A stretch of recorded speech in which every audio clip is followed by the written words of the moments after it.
come back if we have time and do the student tea distribution. It's the one, the story about the brewery and how a guy at Guinness could not publish under his own name because it's forbidden by the company. So he published under the term student. And the distribution is actually something that has a gamma function in it that is a little different than the Gaussian. But it's an interesting discussion, and the statistics use the variance of the variance, and it uses the variance of the sample mean too, but in a slightly different way, possibly. Any questions? Did you have one? Yeah, sort of. It was one of the ones that we did in class yesterday. I was like reworking it. Which one though? 4-2.1. 2.1 or 3.1? Well, actually both. I have a question about. But All right, let's go through them kind of quick, all right? Yeah. Now, I always try to address any student questions at the beginning of class, but some of them, because I think we've been through it, I'm gonna go a little faster. So tell me about 4-2.1, what does it say? do you have the book? Sorry, I was afraid of that. I was afraid you were gonna ask for that. All right, What page is? chapter 4. I don't know. Pages, no. But you do have a PDF, right? Okay. Yeah. I just didn't like write it down when I was. No, you'll figure it out real quick. Into chapter 4. There we go. So it has to do, so is the calculator with a random number generator produces the following sequence of random numbers. Oh, don't worry, you gotta add them up. Yeah. Well, so it's on part B, it Yeah, asks, Okay, go ahead. so the sample mean was easy, you just add it and divide by. All right, what's the sample mean? It was 0.3727. 0.3727, right? And what's the sample standard deviation or variance? So that's what we're asked in part B. It says, find the variance of the. How many know how to get a variance if you have a bunch of numbers? Just a question. How do you get it? Well, the simplest way to get a variance, right? Variance, and this is variance of, frankly, this bunch of samples, right? So the variance of, whatever you want to call it, x here, it would be equal to what? The expected value of, and you can do it as x of I minus x, right? Bar of the sample squared. Do y'all agree that would be it? What else is it? It would be equal to the expected value of x of I squared, right? Minus the mean value of the sample squared, or why not just say it the way it is? This is really the expected value, or the second moment of, the way we could write it, I guess, is x bar hat squared bar. I mean, something like that. Actually, x hat squared minus x bar squared. Do y'all agree with this class? Either way you want to do it. So we got the sample mean, right? Now those samples, you can go ahead and if you wanted to do it mathematically, what would be the easier way? Let's assume that we have a column of numbers in Excel. How would you then do it? Well, first thing you would do, if this was the actual values of the sample in Excel down here, right? The next thing you've done through a calculation, adding all the numbers and dividing by the number of numbers, and you would have the sample mean. Y'all follow me on this? Let's just give that away. So I'm going to have the samples mean here, and I'll just call it this. We've got that. Now, what we can do, and it's easy to do, we can take the sample value, xi, on this column, minus that sample mean, whatever it is, and square it. And we put those numbers down here. Y'all follow me? Because this is what you're asking, I think, how to calculate it, isn't it? The variance? Yeah. Yes. All right, y'all follow me? You've got to have the numbers, and now you have to subtract the sample mean for each one of those and square it. This is one way to do it. There's several. You could calculate the mean squared value. We could use that too. Like now, if we have that, the only thing we do is sum all these things. Sum this column, right? Whatever you want to call this, x of I minus x bar hat squared, and we sum it from I equals 1 to n, and then we divide it by 1 over n, and that would be the sample variance. That's it. I I mean, I don't wanna do this, cause it's very redundant. With an Excel sheet, you can do it in a heartbeat. Or you can do it with MATLAB if you download stuff, or you can do it in Python, doesn't matter. So, Any of these tools will work out. would it be correct if you just did like delta x squared over 12? Is that? Or sorry, so I guess I should. That is for a constant density. I guess for I a didn't. uniform density. I didn't read the question correctly. It says if the calculator produces 3-digit random numbers that are uniformly distributed between 0.000 and 0.999, find the variance of the sample. Sorry. That's relevant, but actually another question I was gonna ask. All right, well now, this is how many numbers though? I guess that'd be 1,000, right? Huh? Wouldn't that be 1,000? 0.000 and. It's uniformly distributed between there. It doesn't say the number of samples, right? Oh, no, I guess. Those are the values.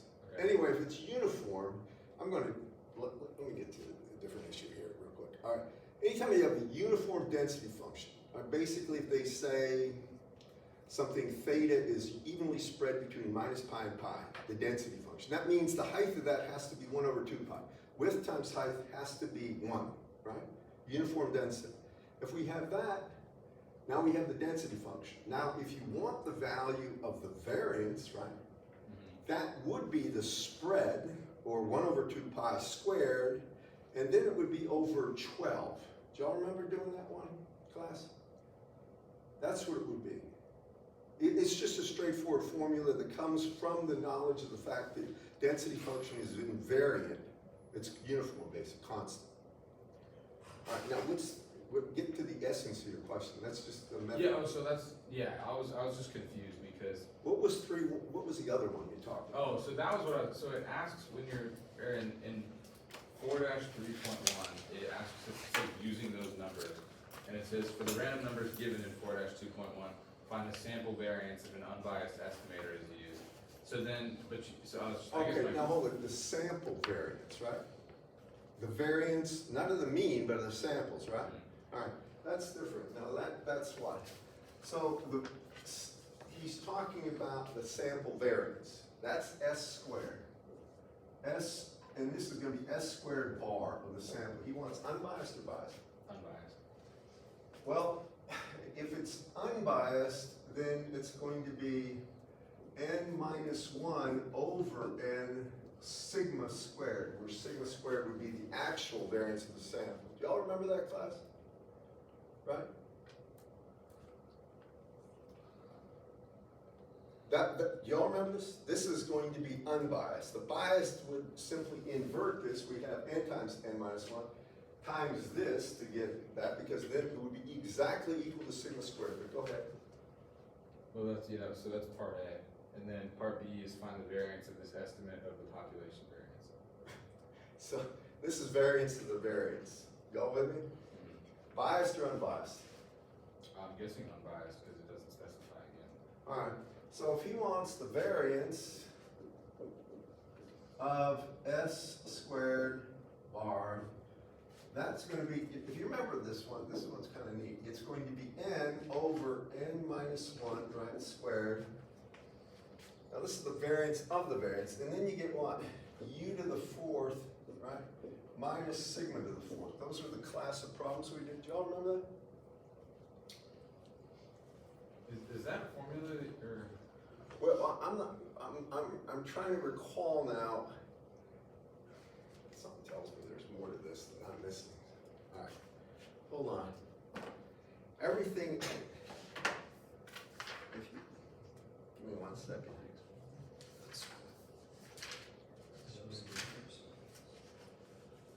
This is the variance of the sample mean. I mean, this, wait a second. This is sampling, this is confidence here, sorry. So this is what we do for the first part that I did up there. How to calculate it, it's right there. An unbiased estimate of the samples of this thing, of the actual variance, would be n minus 1 over n, which I got there, times sigma squared. Now, knowledge of sigma squared means you have to know the true variance. So somewhere in here, there's got to be a true variance stated. Did you do this problem? And how many try this problem? I think he found the true variance from the 4-2.1. Yeah. He gave the true variance? Well, you have to solve for it. But that's only of that sample. Is that the entire population then? If it's the entire population, it is the variance. I'm guessing so. All right, so then that, okay, if sigma squared would be the S squared of that part right there. But I'm not gonna, just for the record, I wanna make sure you don't read into it. I'm not going to give you a bunch of numbers to calculate. Not for a quiz or test. If I gave you that, it'd be something for homework or something like this. Y'all with me? I just, you'll see that in other classes.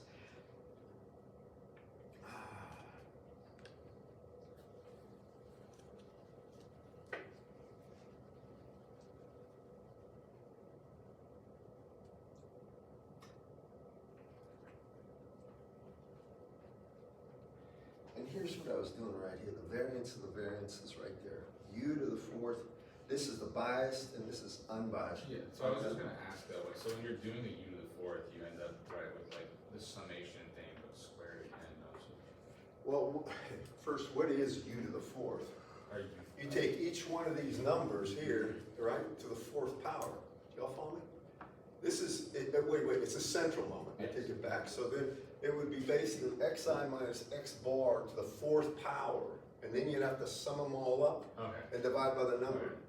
This is outside of what I'm worried about. Okay. Or worried for you. These are, anytime you're dealing with numbers, real numbers, and you're gonna, some of you, I can imagine, are gonna run into this in your senior classes. You have to literally write programs. You basically have to download data, write a program to go ahead and extract the values from that data and do the calculations and give you the answers. You just have to. Now, Dr. New, I think, how many have had Dr. New go from him? He loves Python. And he uses it because he can take unformatted input, pull it in, and process it very quickly. I use MATLAB a lot, or Octave. Octave is the free version of MATLAB. This is just a tip in the future. If you're doing this kind of stuff, and some of you will be, Octave is free, and it does everything MATLAB does, a little slower, but believe me, speed's not an issue, and it gives you answers like that. There is Mathematica and MathCAD. I only use MathCAD in here because what you see is what you get. Graphically speaking, I can define an integral in terms of what an integral looks like. It'll do the operation, give me the answer. It's the only reason I use MathCAD. It's not faster than MATLAB or anything like that. If you're going to use Mathematica, that's more if you want to do something where you're going, has anybody here heard of Mathematica? How many have heard of LaTeX? LaTeX is used extensively for writing technical papers in the real world. I'm just telling you, I use LaTeX. If I'm going to a journal, I always use it because they have what are called templates available you can download. Now, Word does too, but Word, writing formulas in Word is a pain in the butt sometimes. LaTeX has things that you wouldn't believe for typesetting and all sorts of stuff, but you can take a LaTeX document, or basically the formatting tools and stuff like this of something, either the base code, or you can create a PDF or encapsulated PostScript if you want of the actuals of the paper and send it to them, but they prefer the actual raw LaTeX code that you use because that's what journal editors use.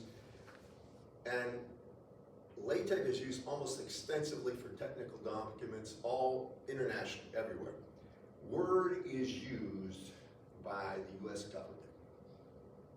And that means it's used by a whole lot of people that don't like to read technical documents for some things called an executive summary statement and a basic and overview of the project. They don't care about the technical details. They want to know basically what you did. But I bet you're familiar with Word. I don't see this class ever getting to a college without Word. Y'all familiar with Word? Get familiar with LaTeX. You'll use it a great deal as engineers, especially early on in your career. Now, any other questions? No, I was just. I don't want to deal with just No, a you're good. bunch of numbers. I just wanted to, yeah, that was, so if that's not, I was like, on quiz, it seems like it'd be annoying to do this. Here's one thing you should know. This is unbiased. The biased one would just have what? It would have n times u to the fourth, sigma to the fourth on top. Do you remember this class? Or went over it, pardon me. I don't want to go that route right now, but know that this variance, the unbiased variance, and the bias, the variance of the variance, are something you should know how to use or do on a quiz. And by the way, that's in section 4-3. one through all the problems. That's the one I would focus on. So you're saying that's unbiased? Yeah, but I mean, just look here. No, you're fine, I just wanted to make sure I wrote it down right. Yeah, but it's, if you're wondering, I try to make sure that, I almost feel like doing the student T now after all these questions, but I'm not gonna do it. That, the biased one is 4-1, the unbiased variance of the variance is 4-13 is unbiased, 4-11 is biased. And you can take a look in your PDF notes. Okay? Thank you. Sorry, It's all right. Did anybody look at chapter 6? I glanced at it. All right, this is very important. This you will use extensively in, or at least you'll use it a fair amount in communications, because it is one of the things that's used to assess the amount of information and any kind of signal. In information theory, that's what, in communications, you're gonna get this taught to you, hopefully, by Dr. Tugnate. And Dr. Tugnate is a world-class expert in information theory, and it is really fundamentally, this gets down to the fundamental physics of the entire universe. Have you heard of like entropy and enthalpy? All these things? These work right into this, and it has to do with order and disorder, if you can believe it. You have to define it carefully mathematically, but it's very interesting and also very applicable to so many things in engineering. So in chapter 6, unless you really got a question for me in chapter 4, I want to go to chapter 6 now. What we talk about are things where signals, some x is being sampled in time. And I got to make this clear. So you're going to have some kind of a function. This is time, and we're going to have x of t here. And maybe we sample this at t1 and t2. And this function, who knows what it looks like?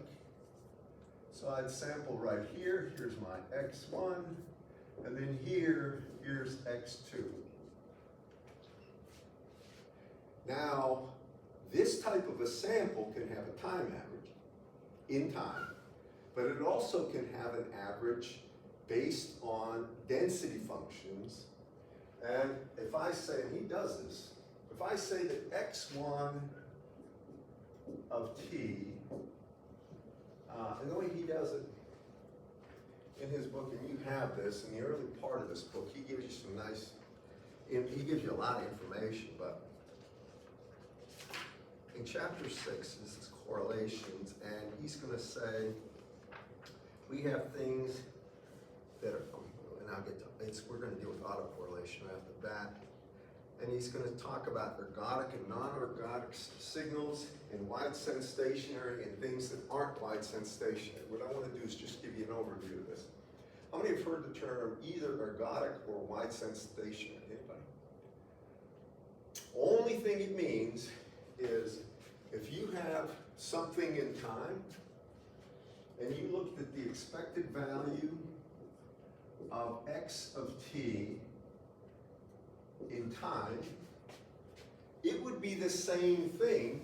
It would be identical. This is how I define it about wide-sense stationary process or ergodic. They're slightly different. Just say wide-sense stationary because that's the one they usually use.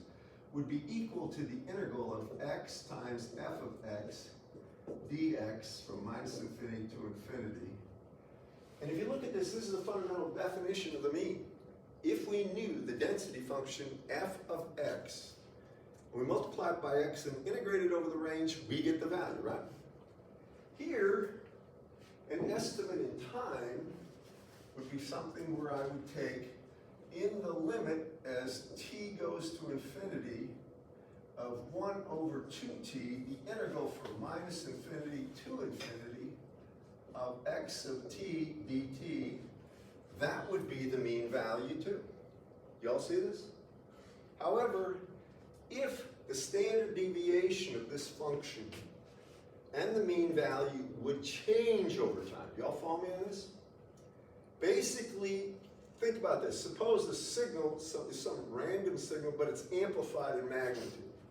So the mean value might not change if it's something with an average value of 0, but the variance would.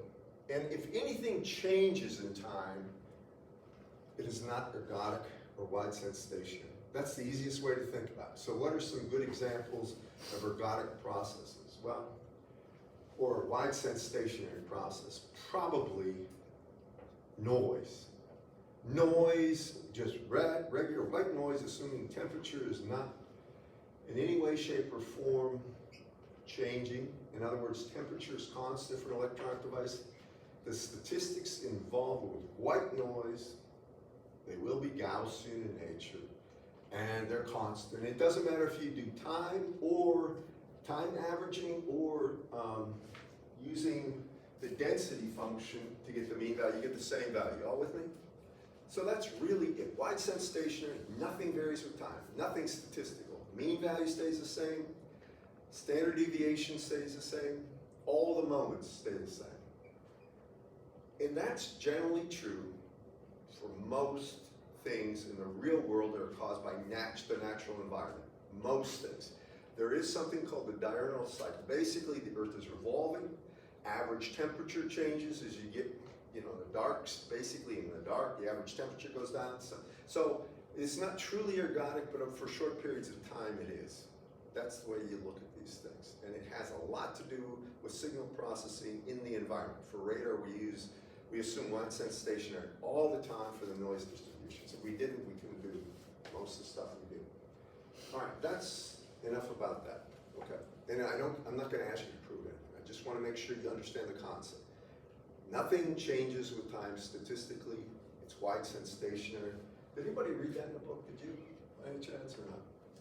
Did you have this in any of your other classes? Not even physics, they didn't even mention? Okay, well, I don't remember where I first heard about this. They make it a big, big deal because that's the underpinning of a lot of mathematics that have to do with information. So now why did I say that? Because we're going to assume, unless otherwise stated, we have wide sense stationary processes.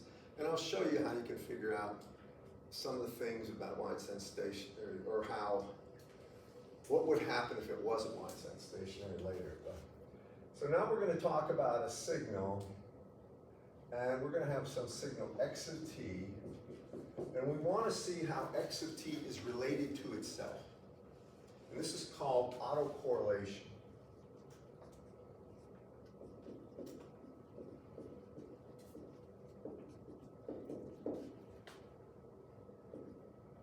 Autocorrelation. And it's called the autocorrelation function. So the symbol for this is R, and then the sub x here is just a variable that we're looking at. And it's going to be of a function, and it's really going to be, he'll start off by saying it's t1 comma t2, but we're going to change that in a second. What that is, if it is wide sense stationary, hold on. I'm sorry. Yeah, he's going to use t1 comma t2, but what that is the expected value of x at t1 times x at t2. So it almost looks like it's an x squared thing. Y'all follow me? But these are two different points in time. Now if it's ergodic, we really don't care about the values t1 and t2, we care about the difference in time. That's the thing we worry about. You're following? Just the difference. So we can say this is really going to be the expected value of, you can call it t0 or t of 0 times x of t1 minus t2. And then they go on to say, what we'll really do is call this Rx of tau. Now, there's more to this discussion because he tries to make an argument if it's non-ergodic, you can't do this, but don't worry about it, or no. And he's going to say what that is the expected value of x of t times x of t plus tau.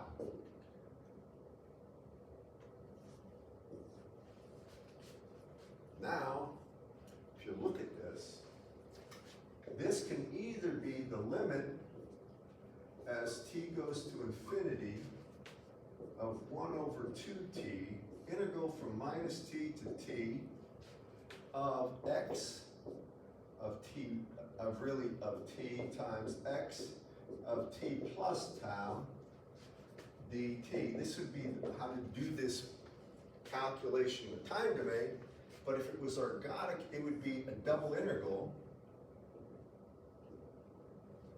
or wide sense stationary, of simply x, and in this one it's going to be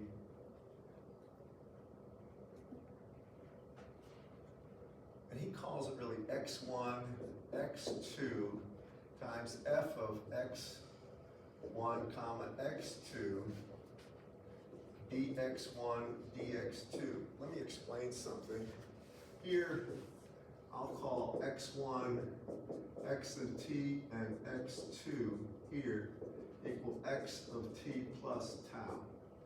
Now there's something assumed here, and that is we would have the joint density function. If they were statistically independent, which it can't be because it's the same function, then you could do just an f of x integration of x times f of x, and then x1 times f of x1 time, and then integrate that over the range, and then integrate x2, f of x2 dx. But because these two are literally sampling the same function, they can't be statistically independent. And if you look in the book, he's going to have this, I think, at the top of the next page right here. You see that, and then over here you're going to see what I said about the mean value. Okay, so really big deal. How does this apply to me? And this is important that you take a look at this. Remember this one thing. We're kind of mixing up things. We have a time domain way of estimating the autocorrelation. And if we knew x1 and x2's, you could call this the joint density function, then we could do it there too, all right? That we could do it using the statistics, pure statistics. With me on this class? Now, I'm going to ask you one thing here before I continue. Looking at this definition right here, what happens when tau equals 0? Just take a look, just at this. You get what? X of t times x of t, right? If tau is 0, that's x squared. The expected value of x squared will not be a function of t if it is wide sense stationary. It doesn't vary with time. Do y'all follow me? Well, that means that that value, and we can show you, will be the peak value, the maximum possible value. It may occur more than once, but it always occurs at tau equals 0. All right? And the best way to see this stuff is just do a few problems to see it applied. There's a lot to talk about with autocorrelation functions, and just the abstract idea right here doesn't mean a lot to you until you see it applied. And I want to do some of these things because it's the only possible way I can think of to show you. Dr. Denny's notes have some examples of it. I want to do the ones in the book. So he has some example, or he has exercises, right? Let's do this exercise. I don't remember which exercise.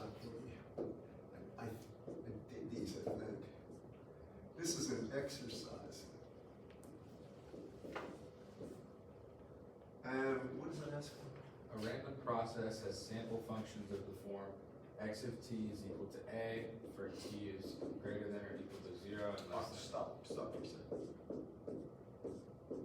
1. And it's One. one. And then And it's 0 it's- elsewhere.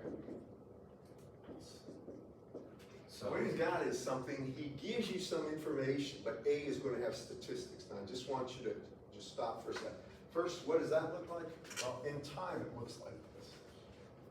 If this is the vertical x of t here, it looks like A, whatever A is, from 0 to 1.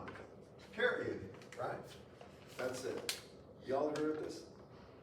If we have x1 minus and x2 anywhere in this range, the value of x is just A. Go ahead. So where A is a random variable that is uniformly distributed from 0 to 10. All right, this is important. Now we said A is not a constant anymore, it's a random variable. But it's uniformly distributed from 0 to 10. This has to do with, now we're getting, not just, now we have something in time, but in time, there's also a statistical nature for the magnitude of A. So it looks like this. Here's my f of A, the density function, and it's spread from 0 to 10 here, and the peak value here is 1 over 10. Now I want to tell you one other thing. This dimension here would be A. You all with me? We're used to seeing x or y and f of x, x of y. It doesn't matter what the symbol is. That's A. It gives you basically x of t equals A. And that's statistical. Y'all with me? All right, now what does he say? So using the basic definition of the autocorrelation function as given by the equation, find the autocorrelation function of this process. Okay. Now if I would just give this to you, close the books and just leave the formulas up there, I'll bet money there'd be a lot of wonder. You'd be unsure how to do it. Here's the key to this one. If you look at this, anytime the sample is between 0 and 1, we're going to get A times A. Y'all follow me on that?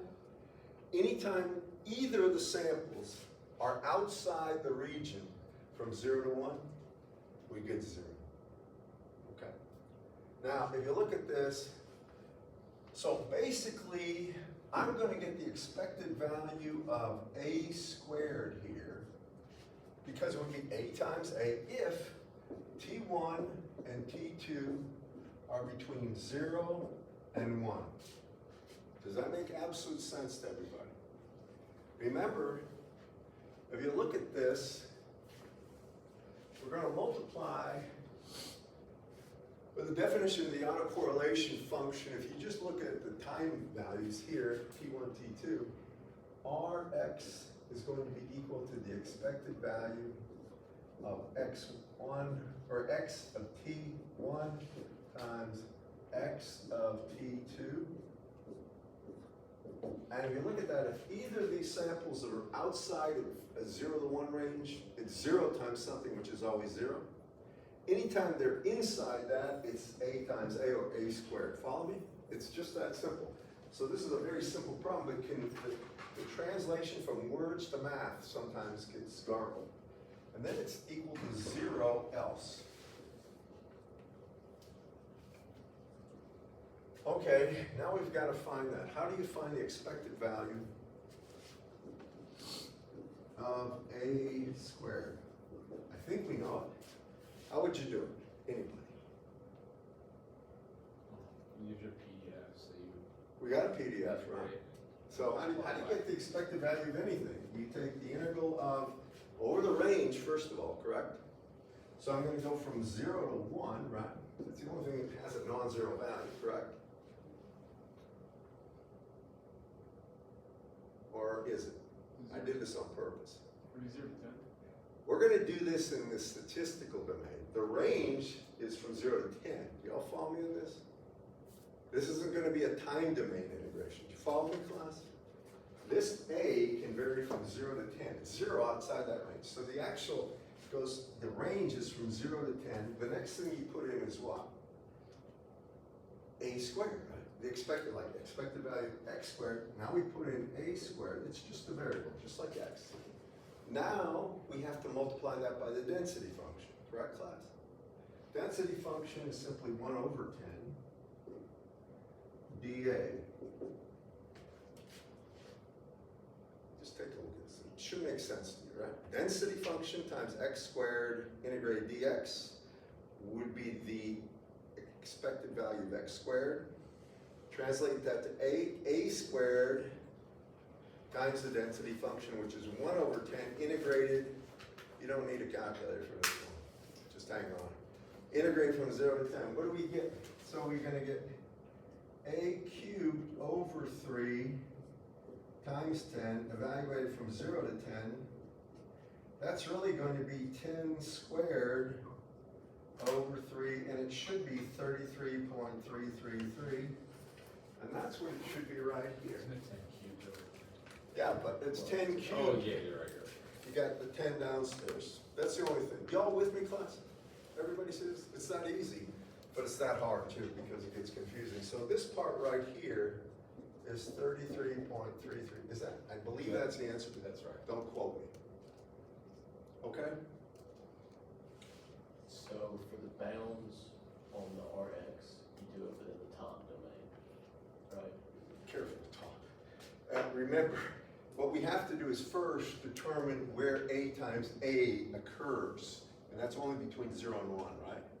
You'll notice for this one something interesting. It's not the difference T1 minus T2 necessarily. It's that both are sampled within this range. Do you see that? And if they are, then you're going to get this value. But if any one of them is sampled outside of that range, it's 0. That's important.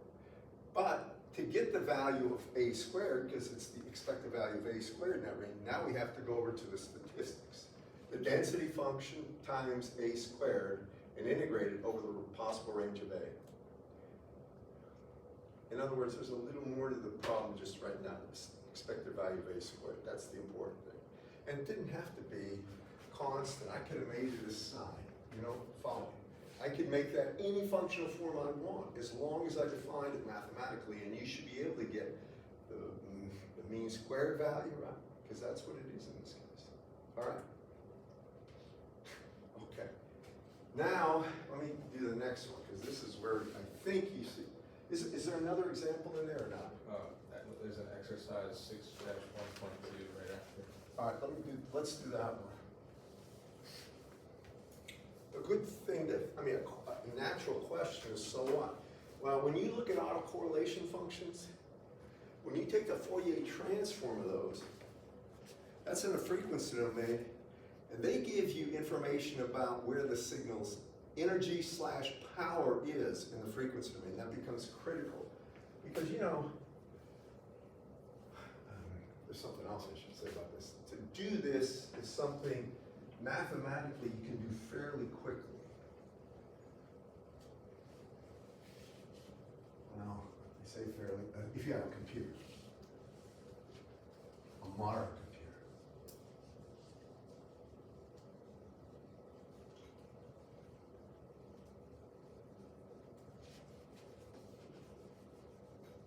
Okay, next exercise. 6-1.2. Define a random variable z of t as x of t plus x of t plus tau 1.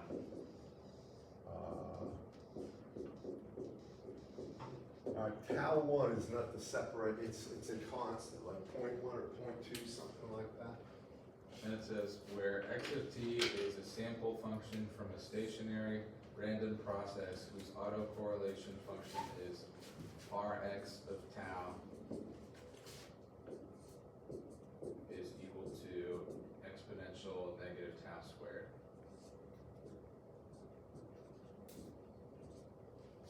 Okay. Write an expression for the autocorrelation function of the random process z of t. All right, now, once you write that down, I want you to pay attention. Here's where things get a little blurry and confusing. They're going to get a lot more confusing in the next section.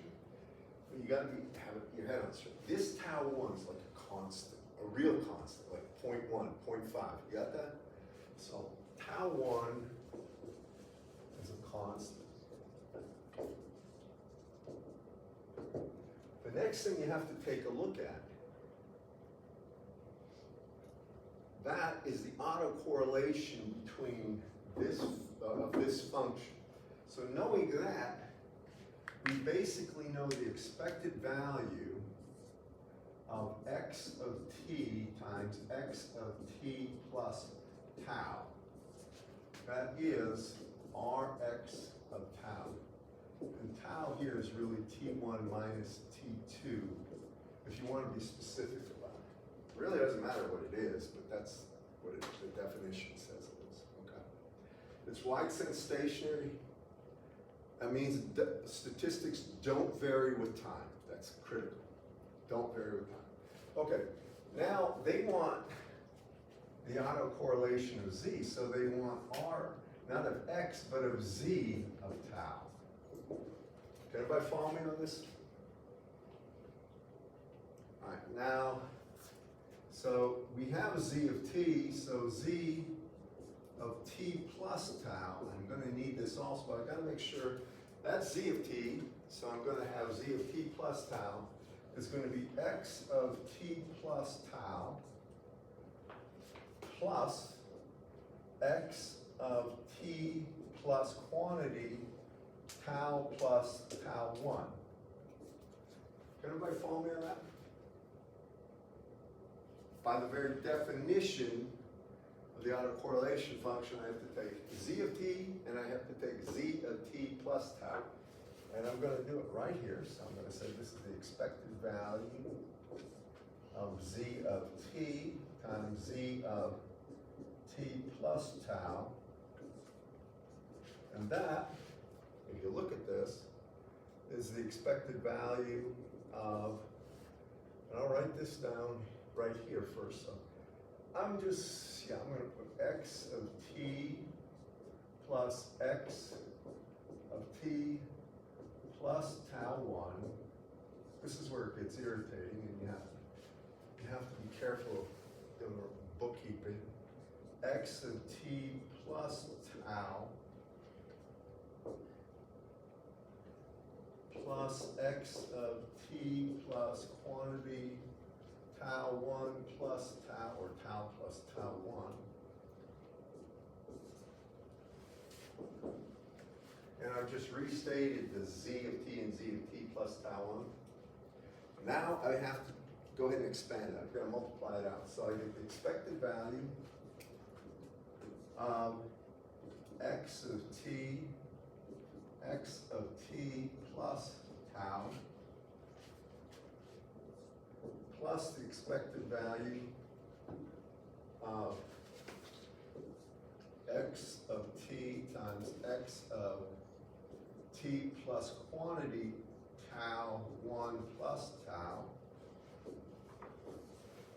plus, just multiplying out this times this times this, finally this times this. Then I get plus the expected value of x of t plus tau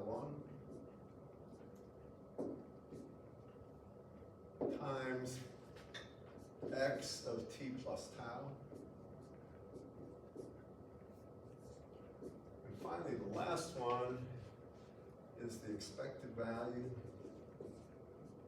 of x of t plus tau 1 times x of t plus tau 1 plus tau 2.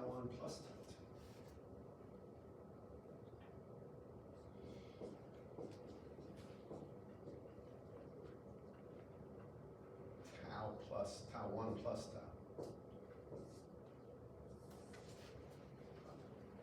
Just keeping the books becomes an issue. Now, everybody got that down? If you look at this next, look at this right here, this term. What is that? The very first term? Take a look. What is this term by definition? Autocorrelation. Yeah, so I'm just going to write it down right under here. So this is going to be Rx of tau. That's the very definition of it, right? The correct class? Plus, and this is where you have to be attentive here. Well, now it's the expected value of t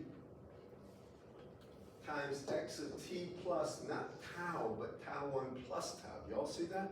So the actual time difference is tau 1 plus tau. And this, it still meets the formula right there, but now this argument would be, that argument, tau 1 plus tau. So it's going to be Rx of tau 1 plus tau here. And that's what this is right here. Can you all see it?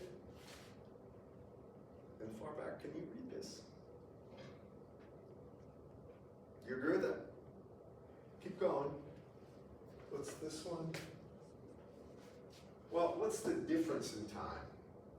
Subtract it. This would be T1 minus tau. Do y'all see this? Or tau minus T1. Do y'all see this, class? Just subtract this from this, or the vice versa. By the way, all these functions, autocorrelation, are always even functions. So it doesn't matter, like Rx of tau is equal to Rx of minus tau. Do y'all follow me? So this is going to be the expected value of x, or really, sorry, the autocorrelation, my bad. This is going to be the autocorrelation function of really tau minus tau 1, or tau 1 minus tau. And what's the last one going to be?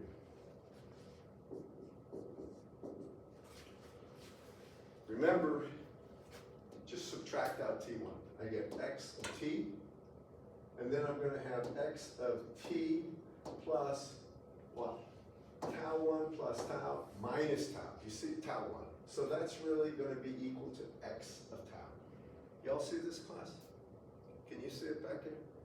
So, I mean, just look.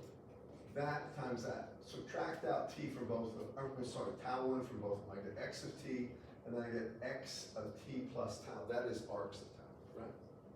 So this is Rx of tau. Now we'll take that and come up here, and we'll put it down. Can you all see that the first and the last terms we can just multiply by 2? So that's equal to 2 times Rx of tau. And then I'm going to have the next term is going to be plus Rx of tau plus T1. It doesn't matter the order. And then plus Rx of tau minus T1. At the end of the day, this would be my R of Z of tau. So R Z of tau here would be equal to 2e to the minus magnitude tau squared plus e to the minus tau plus tau 1 squared plus e to the minus,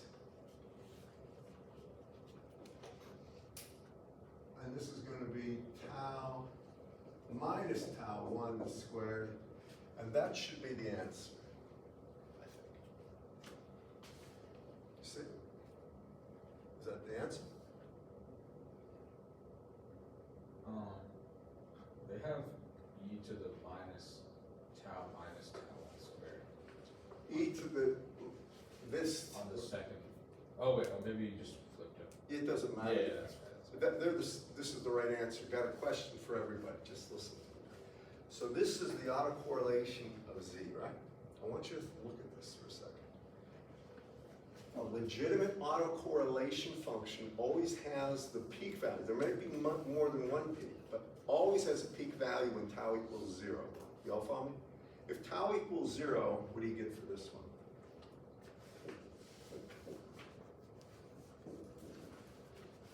First term would be 2. Do you agree with that? Y'all with me? Next term is going to be what? E to the negative tau 1 squared. Tau 1 squared, right. Next term, Positive tau 1, or e to the minus tau 1 squared, right? You agree with that? If tau is 0, right, minus tau 1 squared is tau 1 squared. Minus sign, you see how those two are the same? See it? Everybody? If tau is 0, this term and this term are the same. Have to be, right? They both have t1 squared. Plus or minus inside a squared operator, doesn't matter. So it's really 2 times this. So this is going to be equal to 2 plus 2 times e to the minus tau 1 squared. Now, depending on the size of tau 1, that would be the maximum value. And from there, you really don't know what happens, except when you look at this just for a second, what happens to all these terms as tau goes to infinity? 0. It's trending towards 0, right? There are no, if you look at this, there are no oscillations. There's nothing where you have a cosine of anything in there, or a sine of anything in there. It will just asymptotically go to 0. Follow me on this, class? It's important at least to understand the general nature of the autocorrelation function. If I saw something, and here we go, if I saw something where all of a sudden there was a tau out in front there, well, that gets bigger for a while. That's impossible. I'm just saying it has to have the peak possible value at tau equals 0. And then there's one other thing. An autocorrelation function can't be flat on top. It's impossible. It has to be with one exception. There's one exception to that, and that is a DC signal. Because if you look at the expected value of a DC signal and you sample it at any time, times a DC signal sampled at any time, that's always the constant. Y'all with me? So that's the rare exception to that, but there's only one exception. We'll get to that in the next section. I want to do the problem. Yes. Sorry, how did you get 2 and 3? Like, how did you derive Rx with tau 1 plus tau? Sorry, I got like slightly confused. Oh, which term? The second and third term. This? Yeah. Okay. So Or this term I is, understand how you got the, how did you get the Rx from it? well, look, it's always the difference between here and here, right? So subtract this from this. So if I, it doesn't matter which way you go, but if I take that, that's t plus quantity tau 1 plus tau minus t, that's just tau 1 plus tau, right? The inside of the arguments, this minus that. T plus tau 1 plus tau. Subtract out t, you get tau 1 plus t. Okay, and then on the third one? All right, well, the third term is what? It's this times this, right? So I got x of t plus tau 1 times x of t plus tau, right? Subtract out a t, or better yet, subtract out tau 1. I get x of t times x of t plus tau minus tau 1, right? What's the difference? T minus tau. It's either tau, t1 minus tau, or tau 1 minus tau, or tau minus tau 1, all right? Everybody see that? These are even functions, it doesn't matter. I should put this down explicitly. Always true. Rx of tau is equal to Rx of minus tau. Always true. It has to be symmetric. If it isn't, it's not a legitimate autocorrelation function, it just isn't. An autocorrelation is something that we use extensively in a lot of the signal processing, communication, and radar work. If you want to know the truth, when we transmit a signal, whatever we transmit, there's a high frequency carrier and we modulate that high frequency carrier with any kind of signal we want, but we have a record of it. We launch that sucker out, and then as information comes back, whenever it goes above a certain threshold, we, quote, catch it. When we go from analog to digital, we store it. So now I have a stored record of everything I received. Follow me? Just gonna give you the nutshell of why it's so important for me in radar work. So I send this signal. Let me just do this. I'm gonna send this signal. I'm not gonna show you the high frequency modulation. This is what I sent versus T. This is the sent signal. And I receive this. Big time delay, and I get this back. I get a replica of that. Well, I'm saying exactly a replica, but it was supposed to be a replica, only scaled in magnitude. So now I get this exact waveform, but it's not as large, to say the least, right? When I do a correlation function, what I really do is taking this function times this receive function, I'm moving the windows through.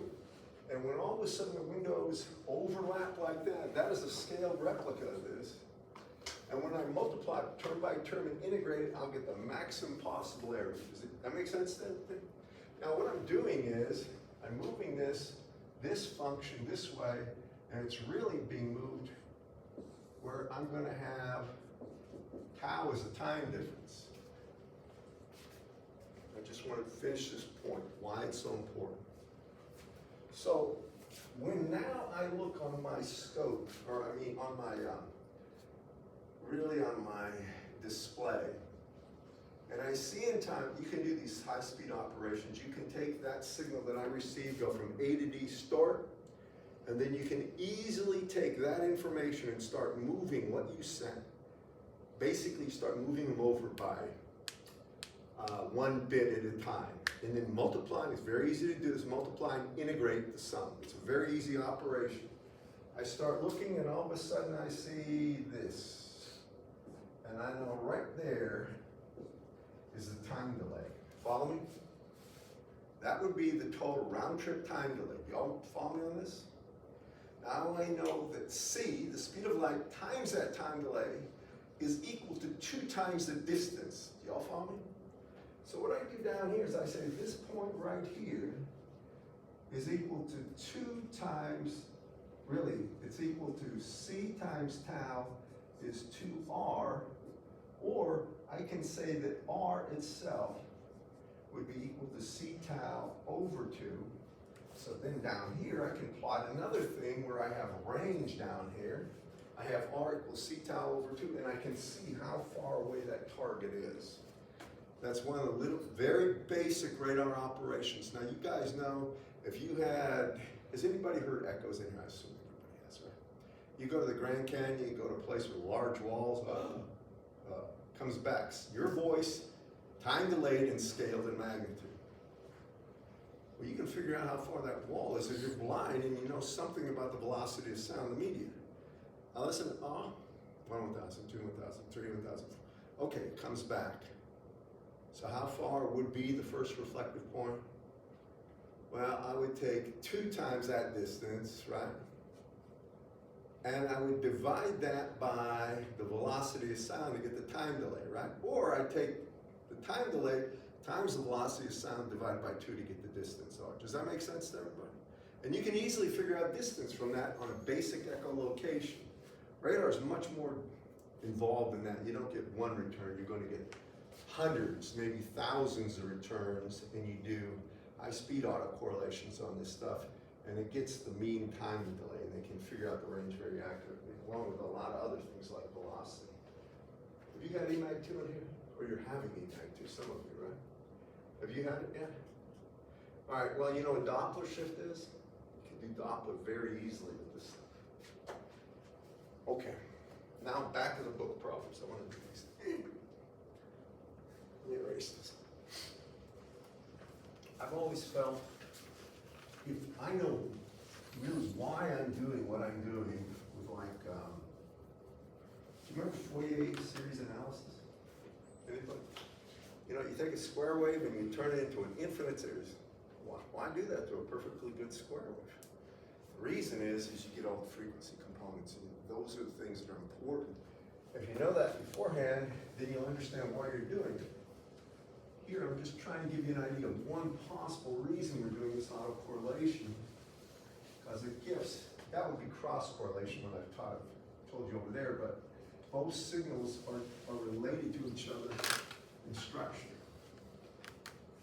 or the signature of them.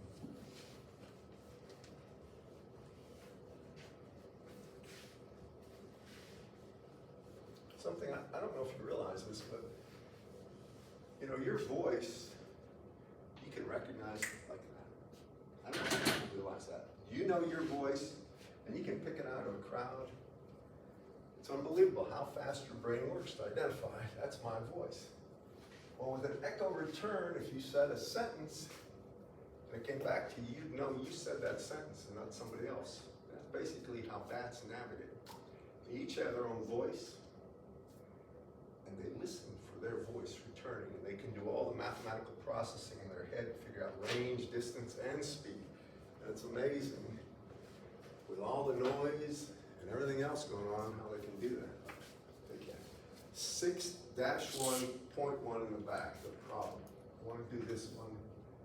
And if I do a good job in this lecture today, you'll be able to do this one without problems. You said 6-1. In the back, first problem in the back of chapter 6. Not an exercise problem. A stationary random process having sample Okay, functions. just stop. Stationary just means nothing varies with time. It's the only thing you think about. Nothing varies with time. Go ahead. Having sample functions of x of t has an autocorrelation function of rx of tau is equal to 5 e to the negative 5 tau. Rx of tau equals 5e to the minus 5 magnitude of tau, right? Yes. Okay.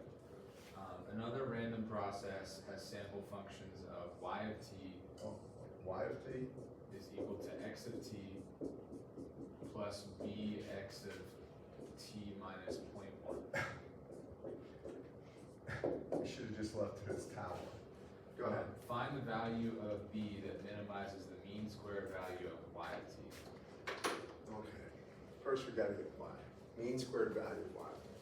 This is sort of just a mathematical trick. We're gonna find out that b right there is like the correlation coefficient from a chapter 2 before. When you look at this thing, what is the expected value of y squared of t? Well, because that's what he's asking for, isn't it, class?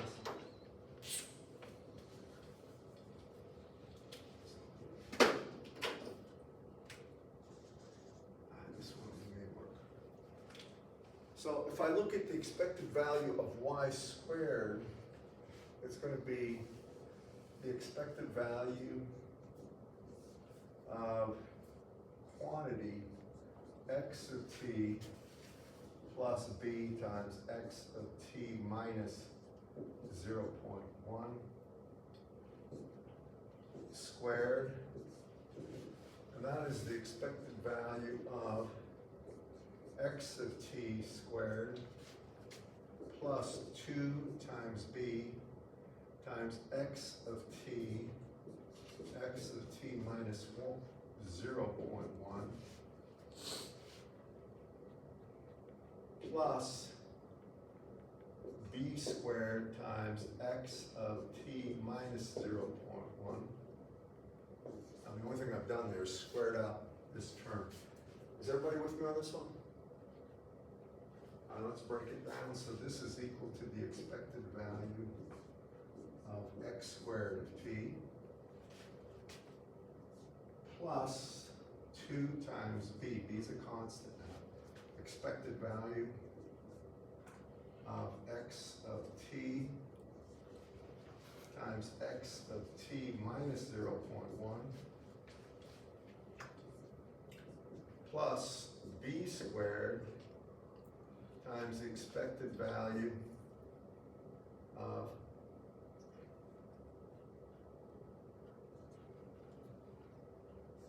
x of t minus 0.1 squared.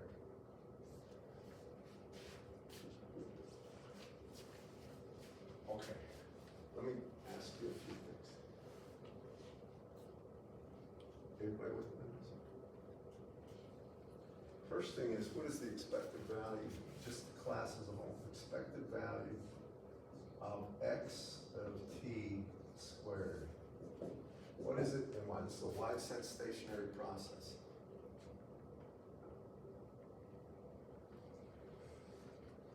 May I suggest something? Look up here, what is the definition of this? This is the expected value of x of t plus tau, right? Do you agree with that? What happens if tau is 0? Expected value of x of t times x of t, which is, tau would be 0, right? E to the 0 is 1, 5. That is the mean squared value of a process, x of t. You just said tau equals 0 if you have the autocorrelation. So this is actually 5. Now the next one I'm going to ask you is, what is the expected value of x of t minus 0.1 squared, and why? It's real important here. I want you to focus and just ask yourself that question. Do you know how to answer it? Well, what do you notice notice between the first and the second one, right? This one had t there, right? This has t minus 0.1 for both terms that are multiplied. Remember I said stationary? Why it's instead? It doesn't matter where you take these samples in time. Do you follow me on this? It's x times x, basically, or x squared. This is the same as this. You follow me, everyone? Do you see it or not? You see it? Okay. You see it? It's important that this becomes obvious, or else you're going to get in trouble. So this is 5, and this is 5. So I'm just going to put it down. So I have 5 here. Over here I have b squared times 5. Now what about this one in the middle? Take a look at this. Well, the 2b is a constant, right? Just bring it down. So it's 2b down here. What about this right here? What is that?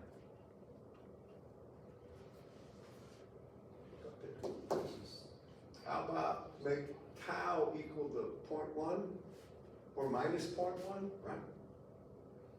If tau is minus 0.1, bring it over here, it's 5 e to the minus 5 times 0.1 or 0.5, right? Can y'all see this?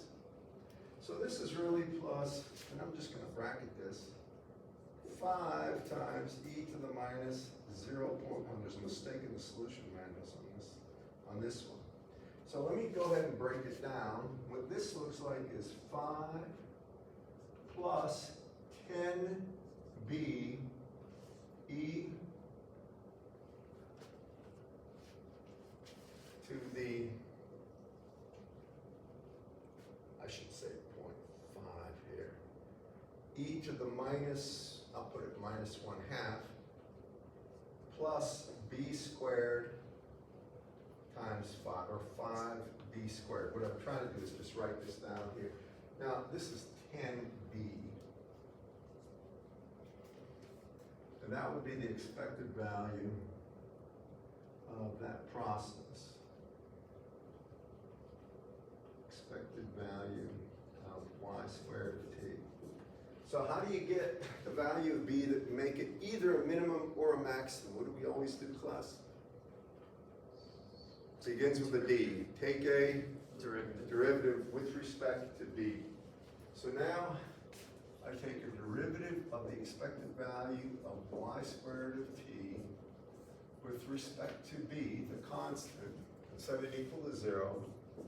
First 5 derivative of that with respect to b is 0. Second one is just going to be 10 e to the minus 1/2, 0.5.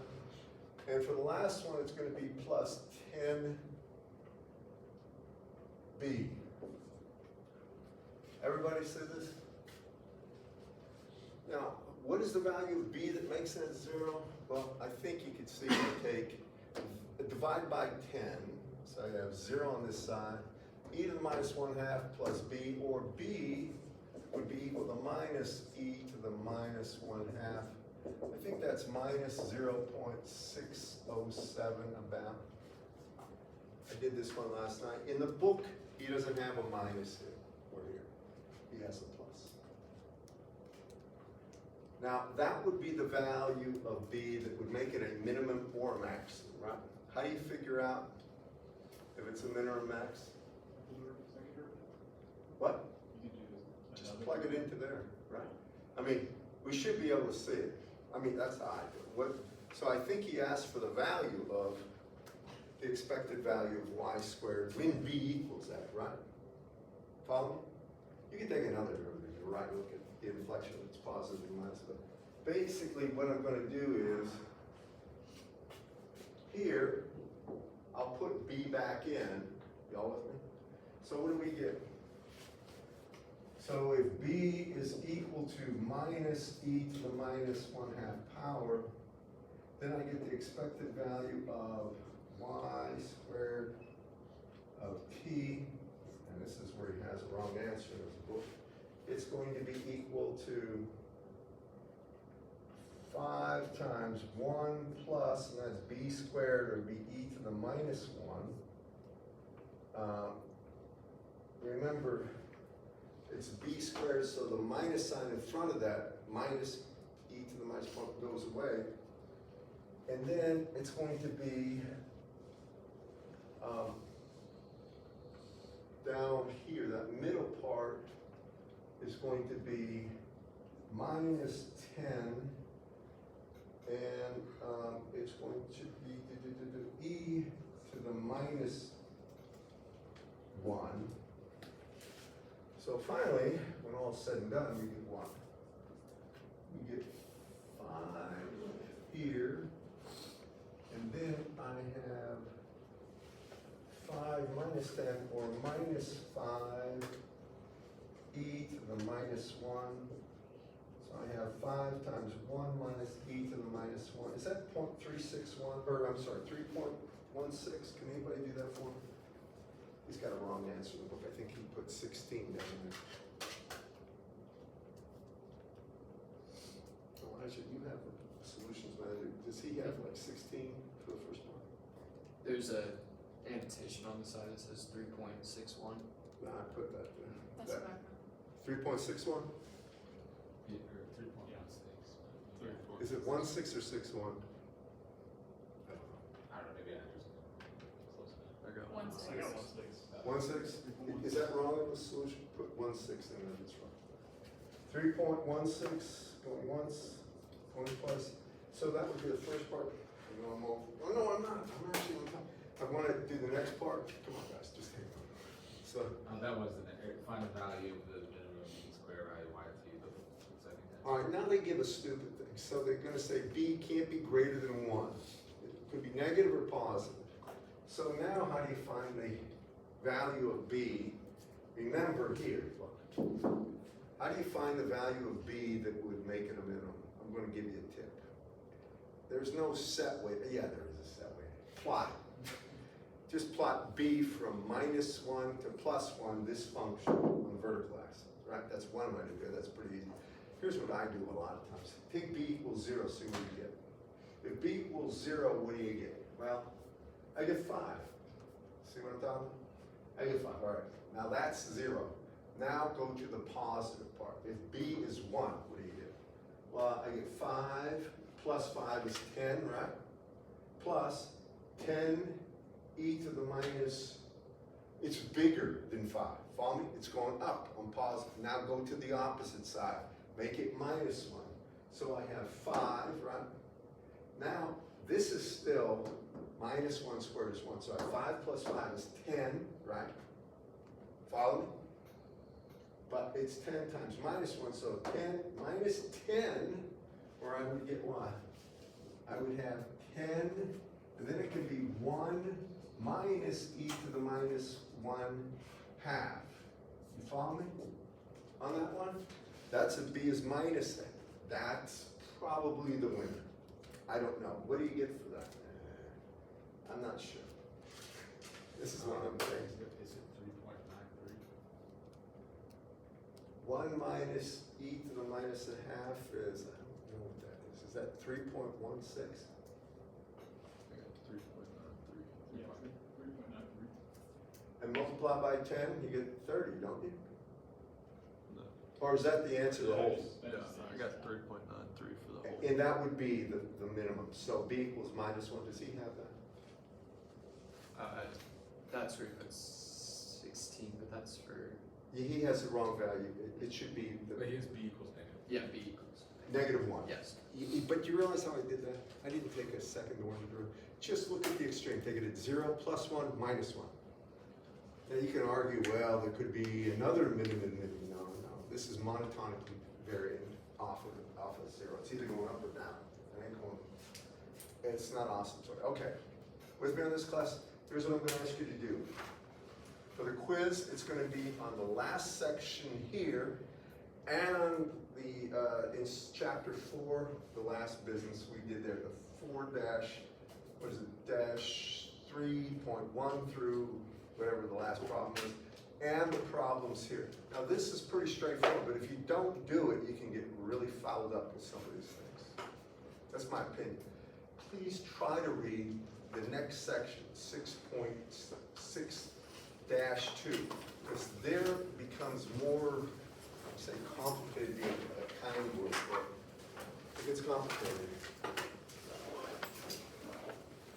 Autocorrelation is used so often, and then we do cross correlation. Technically, the problem I showed you with radar is cross correlation, because the signal return is a scaled version of the actual transmitted signal, but it's the same idea. Find out where it's a maximum.